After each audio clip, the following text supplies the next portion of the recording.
have a very special guest on with us today. Somebody who every time, I think literally every time I've ever seen her, she is smiling, she is leaning in, she is learning, she is giving good feedback, she is helping, she just gives good energy, good vibes, and she's making it happen. So we have Desiree, and I don't want to butcher your last name, Desiree.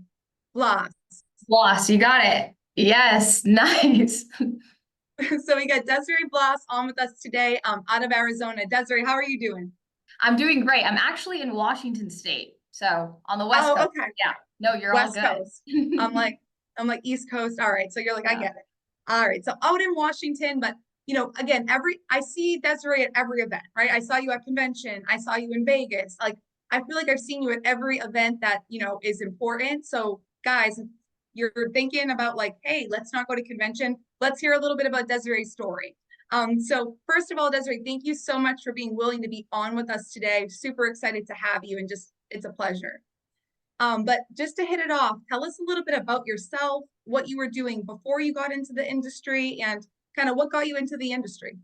Yeah, well, perfect. First off, thank you for having me. I think everyone plugging in and hopping on, it's super important because you get to hear different aspects. But before Family First Life, before insurance, I was actually licensed in real estate. I still currently am. So I did have a little bit of experience in commission-based sales. But as people know, real estate is market dependent. So there was my first year in real estate. I think it took me 6 or 7 months before I sold my first home. And prior to that, I was cold door knocking, I was cold calling.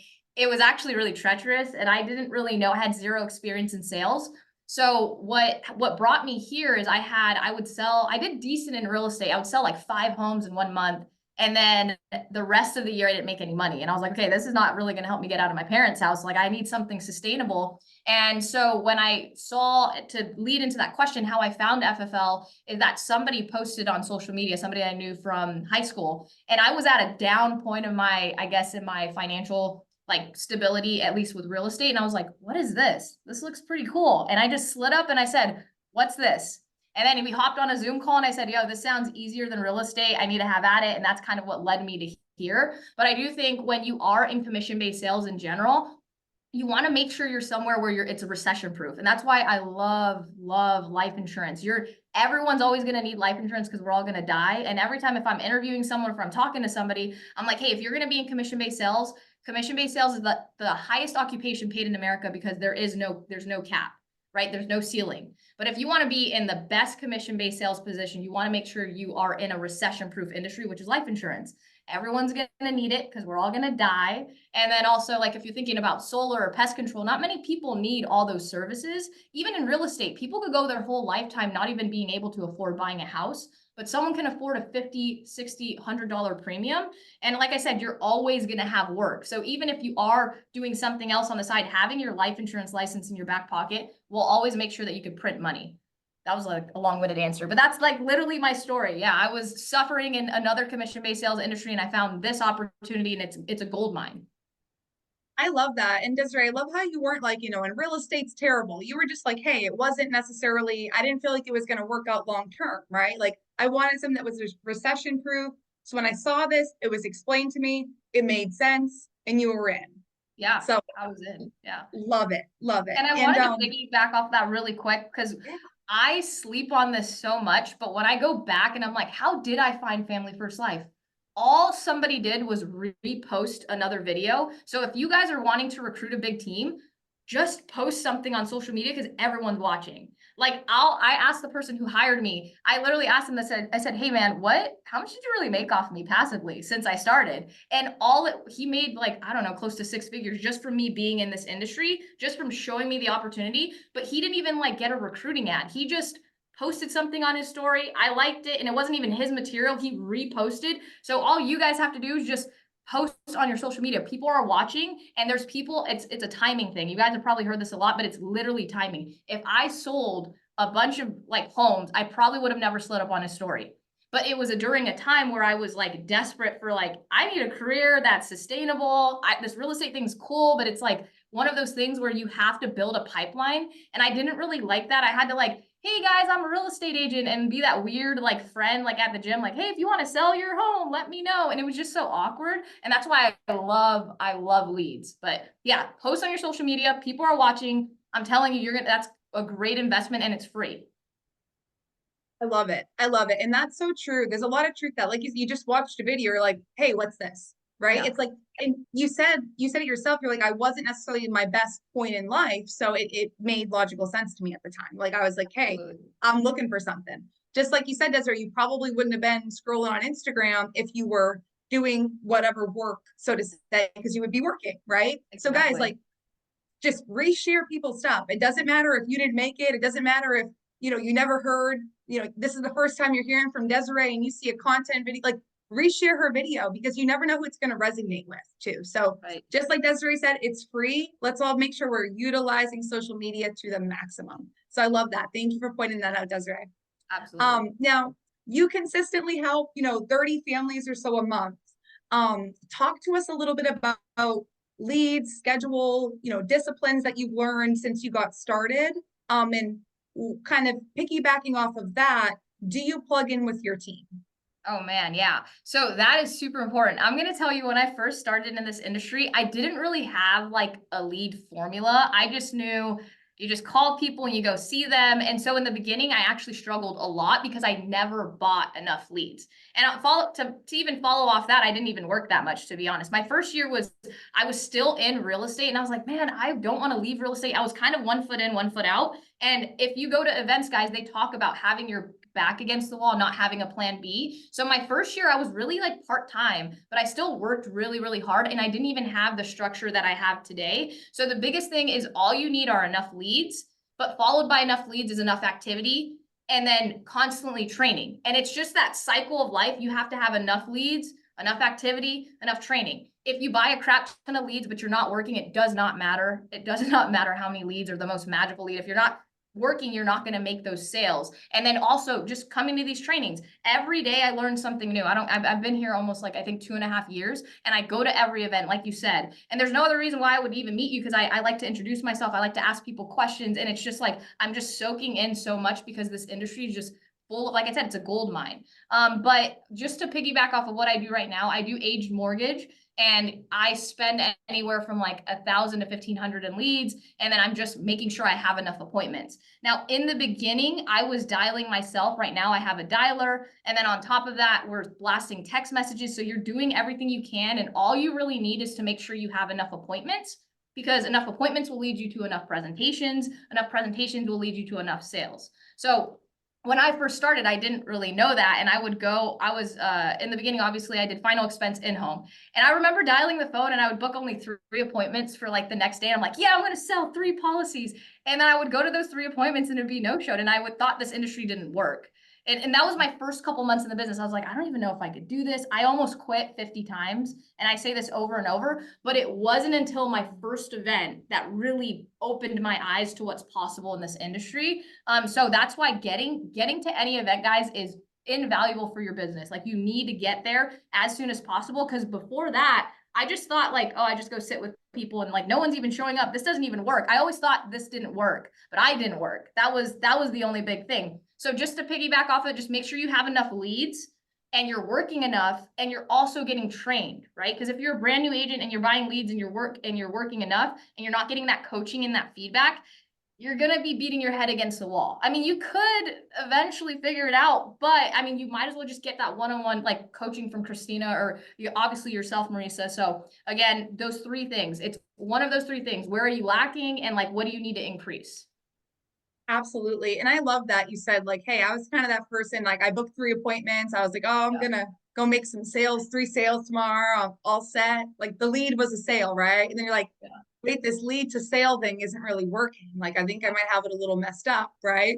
But like you said, if there's not enough activity behind that, and I think when we can humble ourselves, like Desiree is right now saying like, hey, I'm not perfect by any stretch of the imagination, but like this is what I was doing wrong and this is how I course corrected, right? So Desiree, talk to us a little bit. You said that you went to an event and it kind of changed things for you. Talk to Oh us a little bit man. about what that looked like. Yeah, it was, so when I got started, I think it was like November, December, and I barely started. And then obviously convention was in the beginning of the year, the next year. And I remember the person that hired me who was like, hey, let's go to Florida. And we're in Washington. That's literally across the country. And I was like, dude, I don't want to go to Florida. Like, what do you mean? I have to go pay for my own ticket. And it was just, I was like the worst. I wasn't coachable. Well, I think I was kind of coachable. I just was like, why? I was just questioning a lot of things. And he was like, just go, just go. And then finally they convinced me. And thank goodness I went, because I promise you, I probably would not be here if I didn't go to that first convention. When I went, I saw like what was possible, and just like what you could do with your single insurance license, like the agency you could build, the money you could make. And outside of that, just like there were so many people on stage doing things. And I was like, dude, if that guy could do it, I could do it. It made me develop some kind of self-belief, because before then I had limiting beliefs all the time. I was like, I don't want to go knock on this random door. Like, I don't want to go do this. And so when you go to an event, we just heard this on a recent training, but I think it was Stephen Yee. He said, events take your business or this industry from your head to your heart, because you get to be around people who are doing everything that you're doing, and they're getting the no-shows, they're getting the hangups, and it just makes it more real to see that they could go from rock bottom to like the highest top of the mountain, and they're just real people who are willing to help you. And my first convention, I was like, I mean, I was a nobody. I didn't really produce. I was like, but I was going up to every person who was on stage, and I was just really testing out the atmosphere. And all of those people were so humble, and they were so willing to help. And it just made me feel like I belonged, like where we are today. And so that's what I want to do. That's why I love doing team calls. I'll help, I'll stop, and I'll help anybody, because I know what it's like to be that agent who's lost in the sauce, and or you're just your ego's so big and you're like, dude, this doesn't work. And it's like, no, it works. You just don't work. And you have to like have that mentality. But I would have never developed that like belief in myself if I never went to these events and talked to people. Like, you could go to an event, and I tell this to my new agents now, because a lot of them are a little shy. They might be on this call. I appreciate them being on this call. But if you go to an event and you pay to go to this event, why not get the most out of it? Sit in the front, ask questions, go up to people who like changed your life. Like, I was obsessed with podcasts when I first started. So when I like went to my first convention, I was fangirling over everyone. And I was like, but it wasn't like one of those like shy fangirls. I was like, I'm going in there. I'm going to tell Marisa, you changed my life. I remember when I almost quit, and I watched your video, and it made me like believe in myself. Thank you so much. And I was doing that, and I just developed these relationships, and I was just kind of like all over the place, just like feeling out, like I was like, dude, these people are real. They're here to help. And I know I could do everything that they're doing. I just have to follow the system because it's here for me. And that's what the event did. When you are working alone and you're on Zoom, it's kind of like you're isolated, and like scientifically, we're meant to be in community. So when you're in community, obviously on Zoom's helpful, but take it the next step, go to these free events.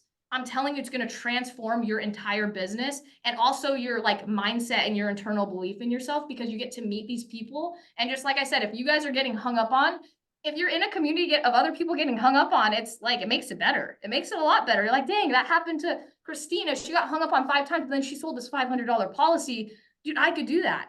Like, I could do that. I love community. And like, to piggyback off that, I think I like it too, because like even when I'm working out, if I went to a commercial gym and I'm by myself, I'm like, I could skip a set. So like, I love community fitness. So I CrossFit a lot. And like when we CrossFit, like we're dying, but like you look over, they're not stopping, so you're not going to stop. So for me, that's an extra edge to be around people, because it makes you also not want to like fall back on yourself, because it just helps you like, uplift you to do the best version you could be. And that's why I love community, like anything. Yeah.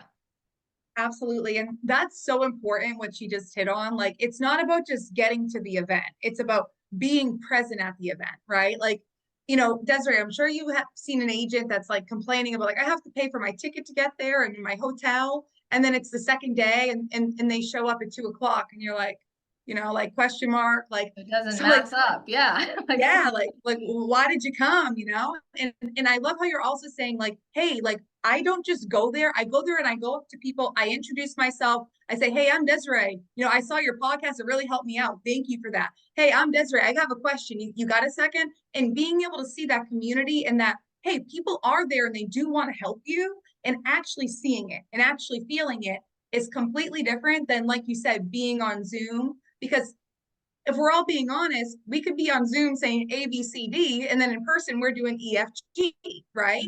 mhm. Which I hope that's not the case. And I think that Family First Life also, Desiree, for me, because I came from a practice company where we kind of kept secrets, right? FFL doesn't keep secrets. Like, there's not secrets. Like, Desiree, have you ever walked up to somebody who like you wanted to speak to at an event, and they were like, I don't got time?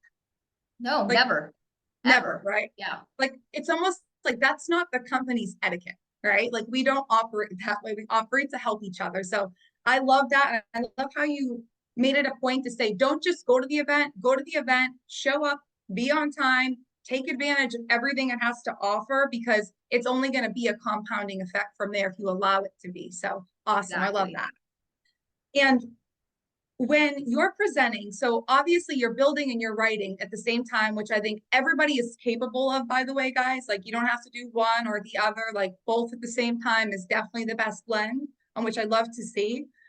What are some things that have helped you have a smooth presentation process? Because you are predominantly telesales now, right? Right. Yeah, that's a great question. I would say, especially in telesales, is like explaining the process in the beginning to avoid all the objections later. So like I'm trying to get in there and like your script obviously should have like a layout. And so whenever I train new agents, I'm like, hey, follow the script, but this is the general timeline of the script, right? We do our intro, you do a little bit of credibility, but then when you get to that process, you're going to explain everything that you're going to do. And right then and there, if the client doesn't want to do an application, I'm out of the appointment. Like I might say, okay, hey, this is an insurance application, but I've seen people go 45, 50 minutes into a presentation and they're like, what? We have to submit an app? Just explain that very thoroughly in the beginning because you'll get people just fall off right then and there. You save your time, you move on to the next, right? So I think explaining the process like, hey, this is Desiree, I'm the medical field underwriter. I'm going to ask you some questions. This is an insurance application. I'm going to ask you a few minutes of medical financial questions. I mean, I don't have my script in front of me, but it's all the general gist, whether you're doing final expense, mortgage protection, IULs, you need to have a very clear process. That way the prospect is not going to be like, what are we doing? Like, and then you're like, oh man, I suck. But it's like, no, you just need to explain it just a little bit more clearly. So I think just having a definitive process, but also just sticking to your script and not jumping all over the place. And then the next thing I would say is really digging deep into the why. So like the discovery, whether it's final expense, mortgage protection, or IULs, I think it's super, super important. Like if they say, oh, hey, if you die tomorrow, who's your beneficiary? And they say, oh, my mom, and you move on, that's not going to be helpful at all. Maybe in person. Desiree, Yeah, go ahead. Desiree, hit me with that right now. So I'm like, my beneficiary is going to be my sister. Like, Yeah. what are you asking? Yeah, so that's great. So I'll say, hey, Marisa, so God forbid if you die tomorrow, who's going to be the main person dealing with the home? You're going to say, oh, my sister. I'm going to say, awesome. What's your sister's name? Christine. Christina. Gotcha. And now, does Christina live with you right now, Marisa, or does she live somewhere else?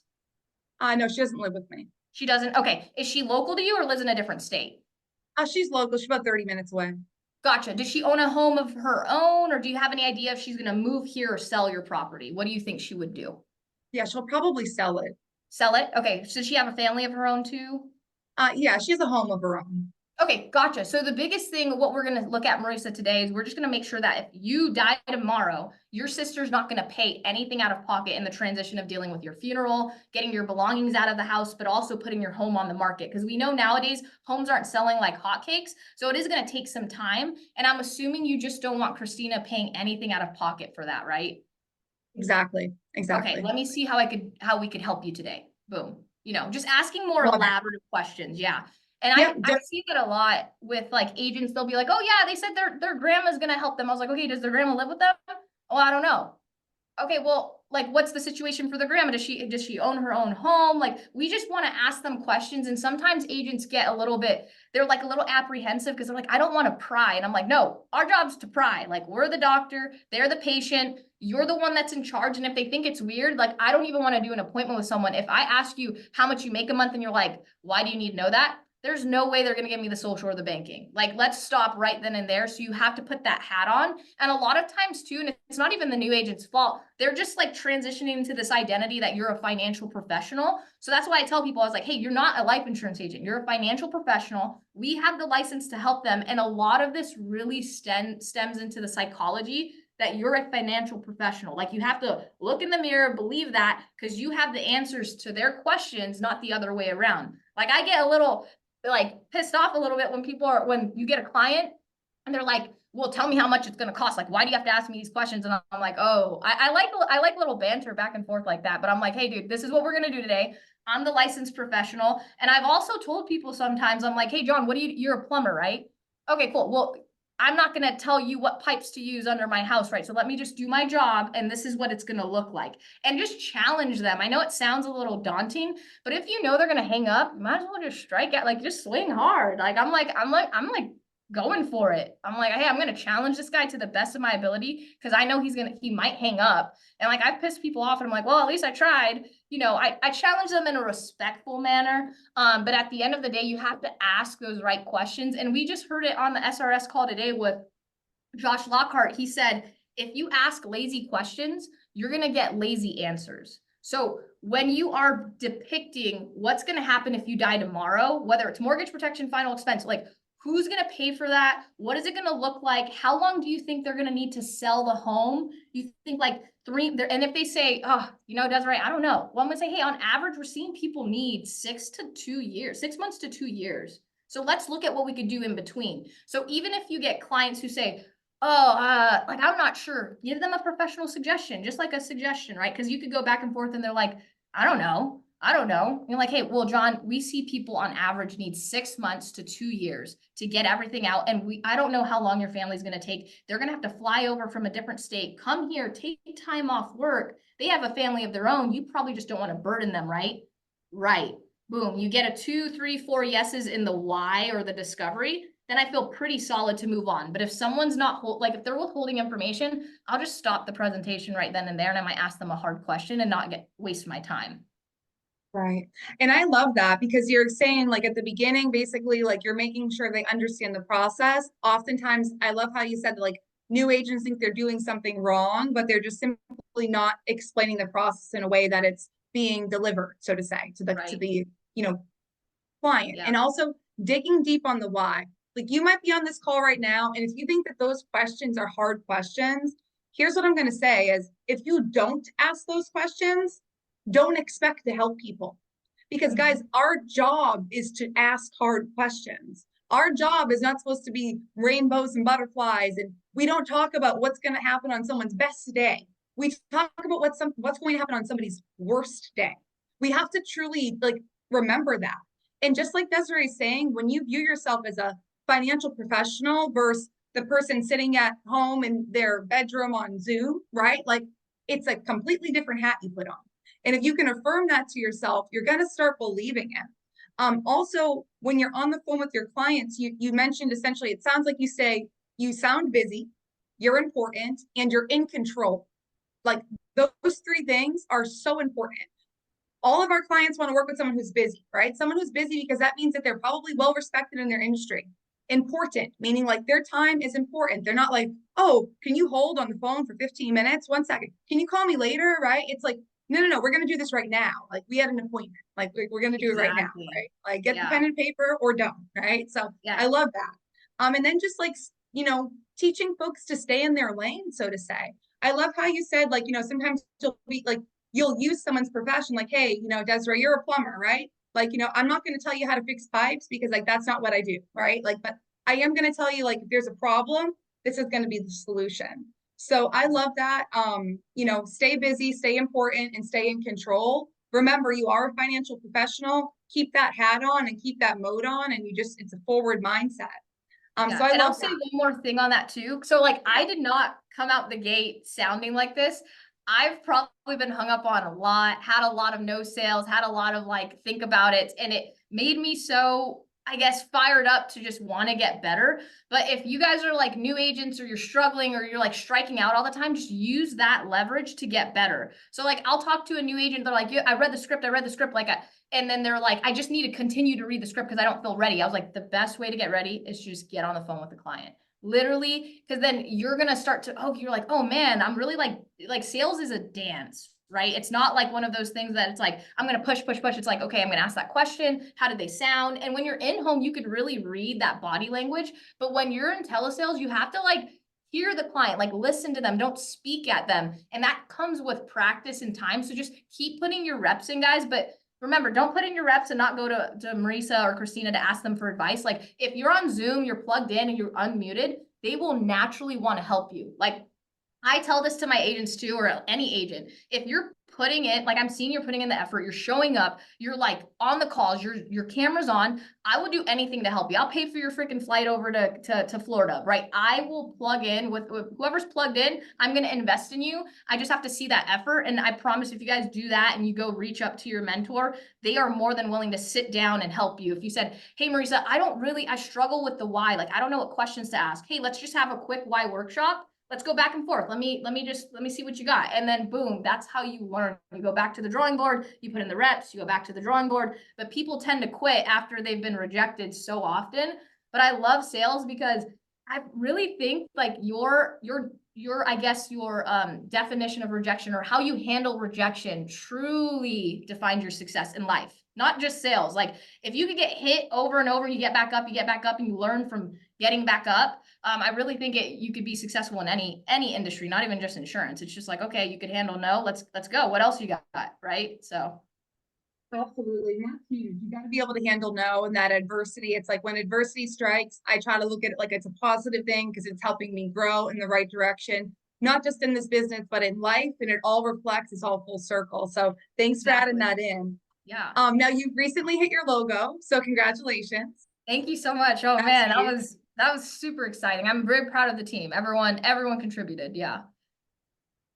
And what's your team's name? Okay, we're called, I mean, hopefully I submitted the request, so I'm waiting for them to like approve it, but we're called Paradigm Financial. Love it. Love Yeah. it. Love it.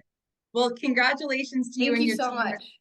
That's amazing. So, when we come into this business, Desiree, sometimes it's like what we're being told by our mentors in the beginning. We don't really know if it's applicable or we don't really know where to apply it, so to say. While you've hit your logo, what were some of the things that maybe you were told at the beginning that have now come to light as you've stepped into that business owner position of building that team and growing your group?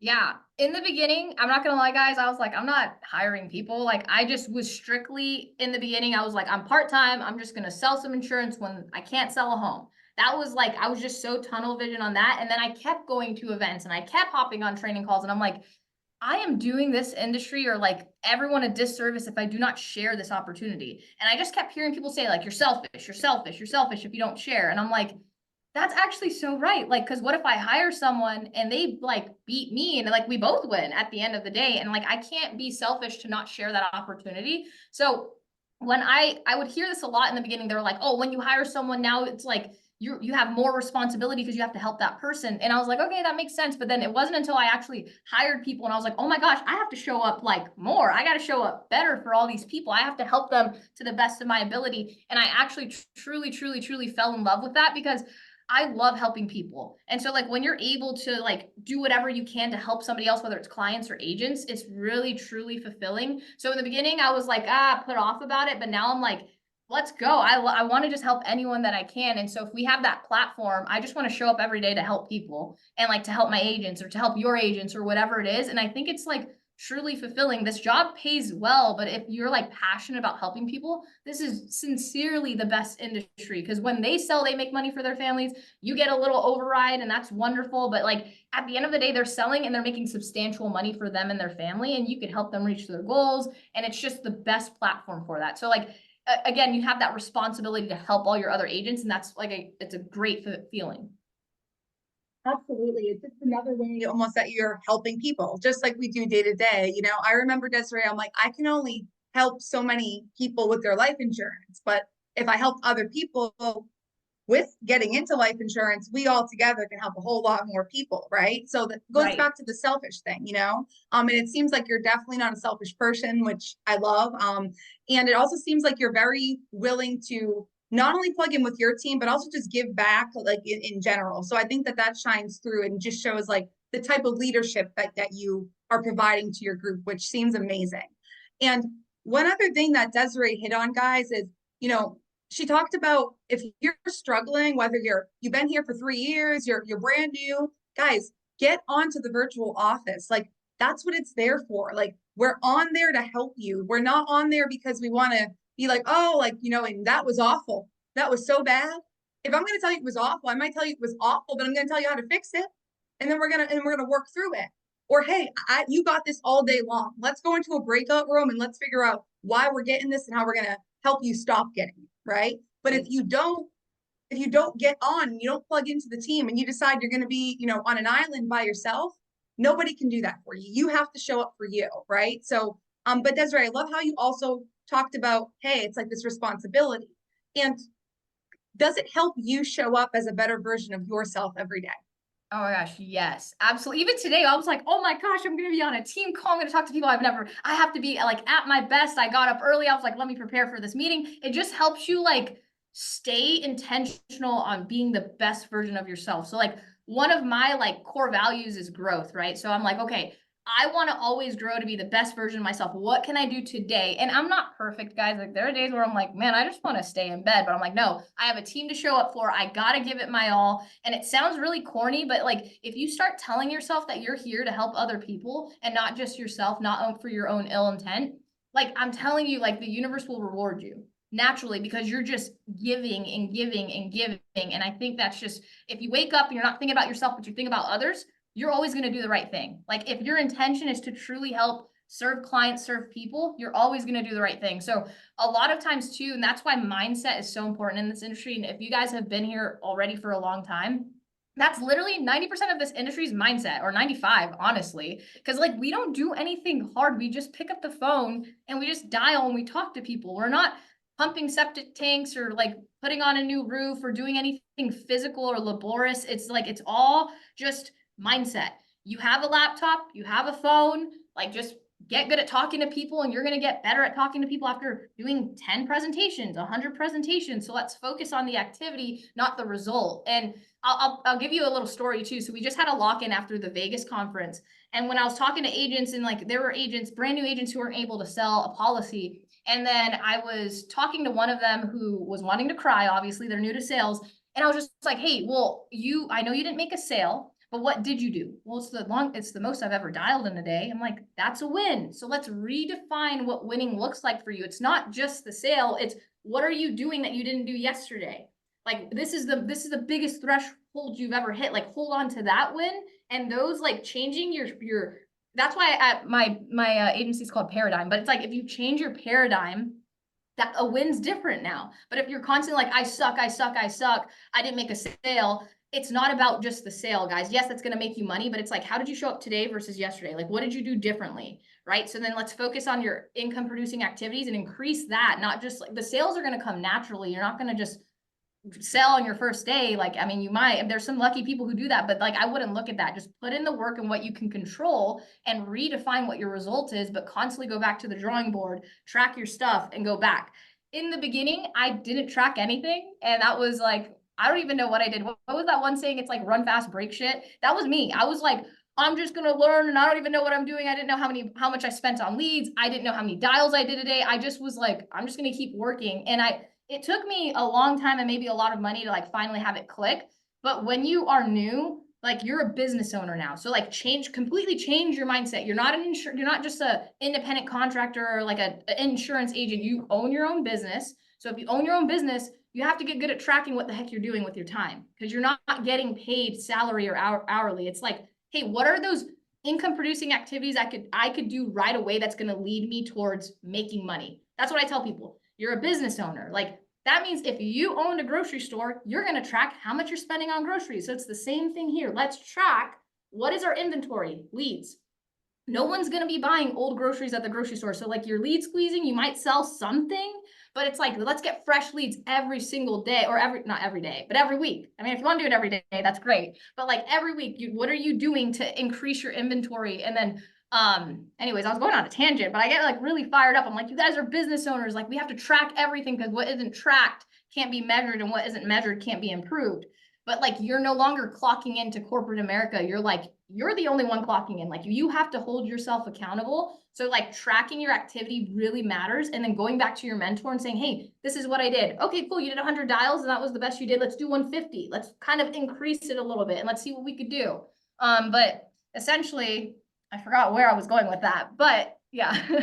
No, you're good. You were on stay intentional. Remember, you're a business owner. And I think that that's huge. Also, you talked about redefining what winning is, right? Like if you're on here and just like Desiree just said, the most dials you ever made in a day was 100. I mean, let's go for 150. Like that's still a win. When you do the 150, it's still more than what you were doing the day before. So as long as you're getting up, you're staying intentional and you're trying to do that little bit more, but also the tracking piece. Desiree, I'm like crazy about tracking numbers. Like I probably track way too many metrics, but whenever I have an issue in my business, I can go back to those metrics and I can usually be like, this was why, this was why, Yes. this was why, right? Like I took that day off and I didn't really work that hard that day. That day And it I couldn't takes, get my mind right.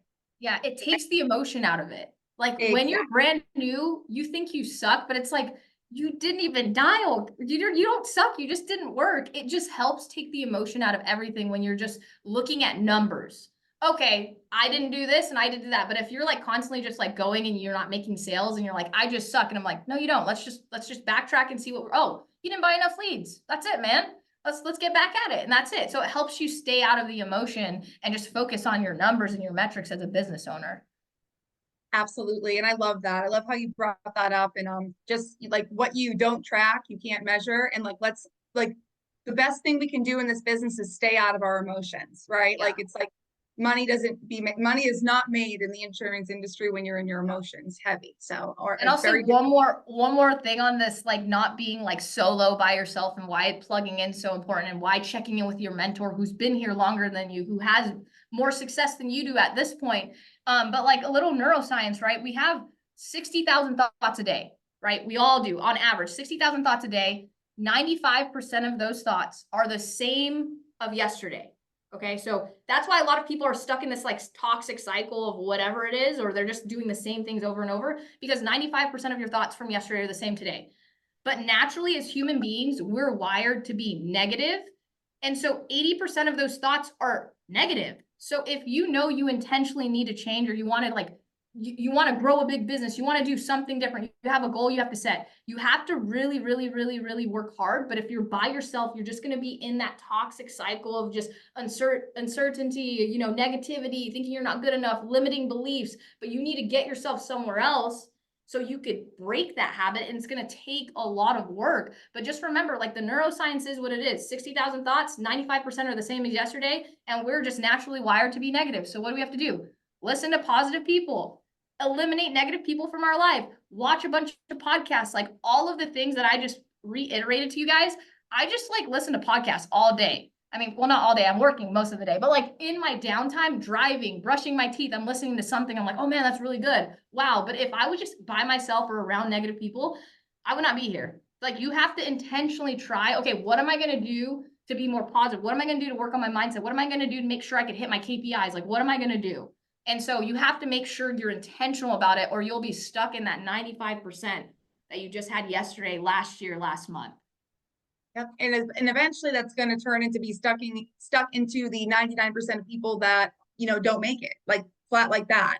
So it's like we can all get into our mind, we can all get into our feelings, but you just hit that right on the head. Like you got to figure out your way of getting out of that, whether that's reaching out to somebody else, asking them what they do, but you need to switch up something that you're doing because nobody can change that except you. And that's Right. sometimes something I struggle with as a leader because I want to fix everything for everybody, but we can't, right? It's like that's something internally you have to want for yourself. So I Right. love that you brought that up and you really hit that on the head. Now when you came in, you mentioned like, you were kind of like, okay, I'm going to sell some houses. I'm going to, write some insurance here, there, everywhere. Maybe, right? When did it come to light that you decide, you know what, I'm going to build a business? Yeah. That's a great question. So like in real estate, for example, you have to build a pipeline, and how you do that is you have to reach out to warm market or just tell everyone that you know to come build a house or like to sell a house or to buy a house.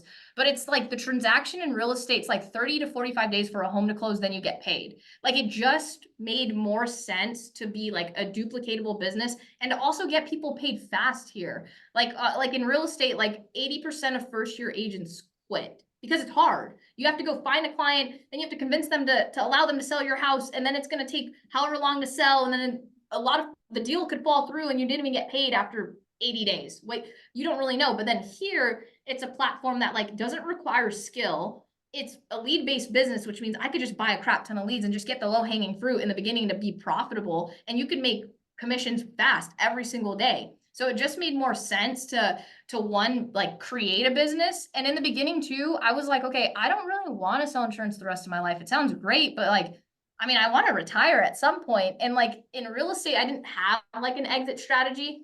Logistically, everything just made sense in insurance because one, you could obviously sell insurance just to Bob and Mary and produce and make a crap ton of money. You could make 6 figures easy just selling by yourself.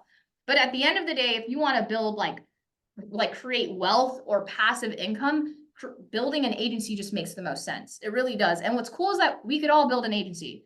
Liz could build an agency. Christina's building a massive agency. Like we are all doing that, and we provide this opportunity for other people.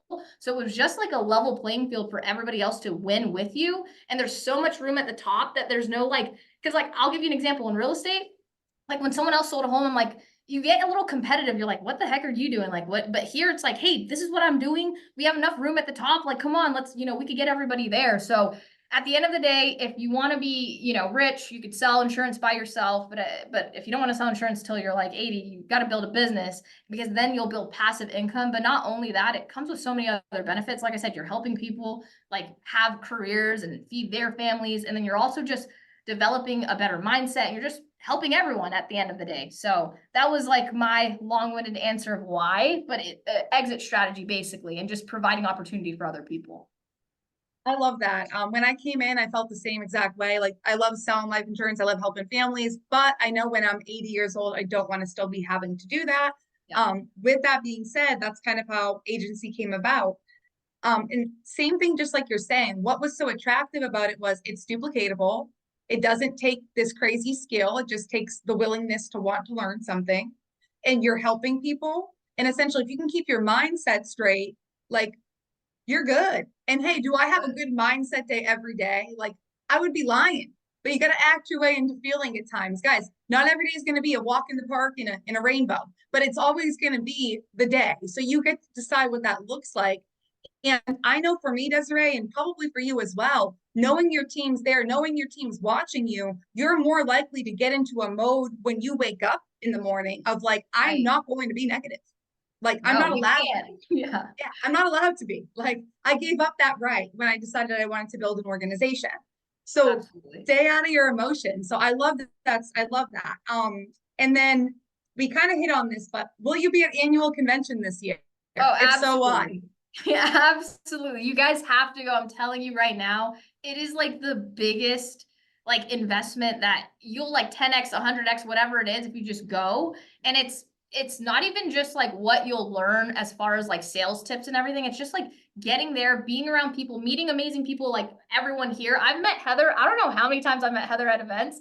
This last time when we were in Vegas, she was cheering me on. I was doing like the plank up in the front, and like I don't know what she was saying in my ear, but I stayed on the plank for like 2 minutes longer. I was gonna give up, but she was like, "You need to keep going. You need to keep going." And like I'll never forget that memory of her like cheering me on because I was just out there doing a plank, and we were at a sales event, but we're out here like doing other things. It's just amazing, like just meeting people, meeting amazing people, lifelong friends, like people doing the same thing that you're doing, and all they care about is helping other people.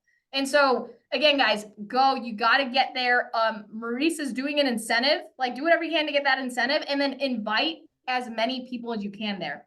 Let convention do its own thing. So, like, let's say you're starting to build an agency, or you are building an agency. Tell everyone about it right now, and the more people you bring, like they're gonna get convicted by what everyone else is saying. Like, I just let convention do its work. So, like, I try to invite more people every single year because I'm like, yo, you're gonna 10x just by like inviting people, even if they're not licensed, get them there. I paid for, I don't know, like 5 flights. I was like, this is a great investment to my business. I know it's gonna do its thing. I'm just gonna let them find whoever they resonate with on stage. And it was crazy because some people were like, oh, I really like Dave Anderson. I really liked Barbara. They all had people that touched their heart, but it was all different people. So you might as well get them there, let convention do its thing, and trust me, your business will grow. But you have to, even if you don't like necessarily believe in that person, they will start to believe in themselves going to that event. And I think that's like the biggest takeaway, because when I didn't believe in myself until I went to convention, I was like, hell yeah, I'm doing this thing. Like, there's no reason why I can't do this thing. But it wasn't what the person who hired me said. It was what other people said at convention. Right. I love that. And I love how you basically like, look, I'm gonna invite you there, but then I'm gonna let you go do what you gotta do there because I know that's the best thing for you. And I'm gonna do what I have to do there, right? Like Desiree, the main reason I show up to convention is because like I have people I want to talk to when I get there, right? Like, I want to see my team, I want to see all you guys. I love you all. You guys know that. But also we all have a little bit of our own agenda. We want to talk to this person, this person, this person. And next thing you know, everyone leaves with new connections, right? Like Desiree, you just talked about Heather cheering you on doing the plank, which I'm like, you should have won by the way. But it's like, like that's how you build friends in this industry too. It's like just through being at events. Like we're all sitting at home, essentially, or sitting in our office doing these things. Like build friends, find relationships, and find people that you are like-minded and you want to be around, quite frankly, because that's what's Right. going to help you grow. So I love that. So I'm definitely going to see you there, Desiree. And then last thing, just to kind of wrap the call up, we're going into the second half of 2024. So what are some of your goals to wrap up the year, whether that's personal, team, both?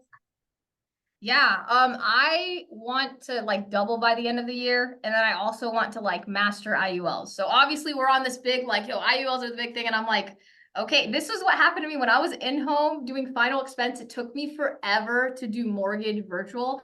I was just so like scared to do it, and I was like, oh man, well I have to do it. And another thing too, if you have a team, use that as leverage because I'm like, man, I have to do this thing I'm scared to do because my team needs me and I have to pioneer the way. And so like leverage them for you to go do the things that you don't want to do. And that's kind of my goal. Like I said, I want to master IULs. I want to double by the end of the year. And I just want to like share this opportunity with as many people as possible. And like I said, guys, you don't need to go pay for Facebook ads or do anything crazy. Just post on your Instagram, like post this call. There's so many cool people on this call, like awesome Zoom call. Like people hate their job right now. They're doing Uber on the side. They're just looking for some opportunity. And all you have to do is just sow a bunch of seeds and the rest will come.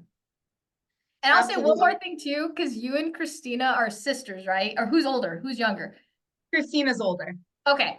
I don't even know if they're still on here. I hired both of my sisters. So I really think, and I was telling them, I was like, hey, they're sisters and we're sisters. I was like, we could blow this, we could do what they're doing. So I just wanted to applaud you guys for being a family business because that's something that I really, really want to do. I've probably hired, like I said, I've hired both my sisters, my older brother who has like another job and 5 kids. And I'm like, yo, let's make this a family business. But like props to you guys for doing this thing. I love it.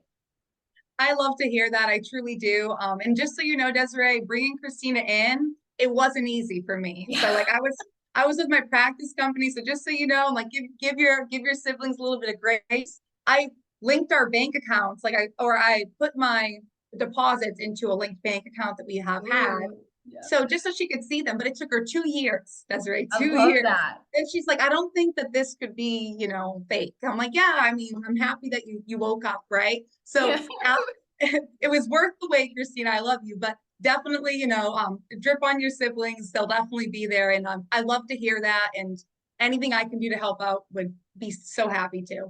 But it was truly a pleasure having you on. I love your goals. No doubt you're going to double by the end of the year because when you are a servant leader and you show up the way that you're explaining how you show up, and you're talking about things like, I don't want to do it, but I'm getting uncomfortable because my team's doing it. I'm getting uncomfortable because I asked Sally to do it. And if I'm asking Sally to do it, then I have to do it. Right. And Yeah. also like learning IULs, that new skill, so to say, like you said, going from final expense to mortgage, we all kind of had that weird little nervous, learning curve. And then we got in it. We're like, okay, this is not that deep, which is great. So I'd love to hear that the IULs as well. That's something I'm also incorporating into my leads right Love now as that. well, Desiree. So that should be fun. But no doubt by the end of the year, you guys are going to double, if not triple, quadruple. And you're just an amazing person and an amazing leader. So thank you so much for being on with us today. I really No, appreciate you, thank Desiree. you so much. And I'll say one more thing just because this has helped me so much whenever I'm scared to do something. So like if you're like reflective on like, okay, I'll say one of my core values is courage. So I believe in God, obviously, whatever you guys believe in, but like something, whenever I'm scared to do something, I like trigger myself and I think of this phrase. I say, okay, God rewards courage.